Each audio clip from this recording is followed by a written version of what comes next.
ஓசூர் அருகே பழமை வாய்ந்த கோவில் கோபுர பிரதிஷ்டிவன விழாவில் தலைமையில் தேங்காய்களை உடைத்து நேர்த்திக்கடன் செலுத்திய பக்தர்கள்.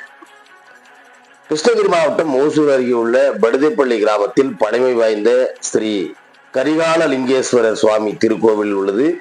இந்த திருக்கோவிலில் புதிதாக கட்டப்பட்ட கோவில் கோபுர நுழைவாயில் பிரதிஷ்டிபன கும்பாபிஷேக விழா மற்றும் சித்தேஸ்வர சுவாமி பிரதிஷ்டை செய்யும் விழா நடைபெற்றது. முன்னதாக கனகதாசருக்கு சிறப்பு பூஜைகள் செய்து வழிபாடுகள் நடைபெற்றன. அதே போன்று குறும்பர் இன மக்களின் பாரம்பரிய அடையாளமான நடுக்கலுக்கும் அலங்காரம் சிறப்பு செய்து பூஜைகள் செய்து வழிபட்டனர்.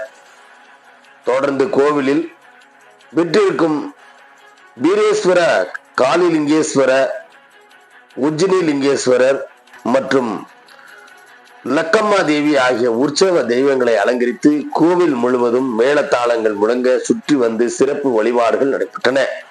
அதனைத் தொடர்ந்து குறும்பர் இன மக்கள் பாரம்பரிய முறைப்படி தலைமேல் தேங்காய்கள் உடைத்து நேர்த்தி கடனை செலுத்தினர். அலங்கரிக்கப்பட்ட காளைகளுக்கு முதலில் தேங்காய் உடைத்து வழிபாடு செய்யப்பட்ட பின்பு பக்தர்கள் ஒருவர் பின்பு ஒருவராக தலைமேல் தேங்காய்களை உடைத்து நேர்த்தி கடன் செலுத்தினார்கள். இந்த விழாவில் அந்த பகுதியை சேர்ந்த ஏராளமானோர் கலந்து கொண்டனர். நிகழ்ச்சிக்கான ஏற்பாடுகளை கரிகால லிங்கேஸ்வரர் சுவாமி கோவில் கமிட்டி நிர்வாகிகள் செய்திருந்தனர் என்பது குறிப்பிடத்தக்கது.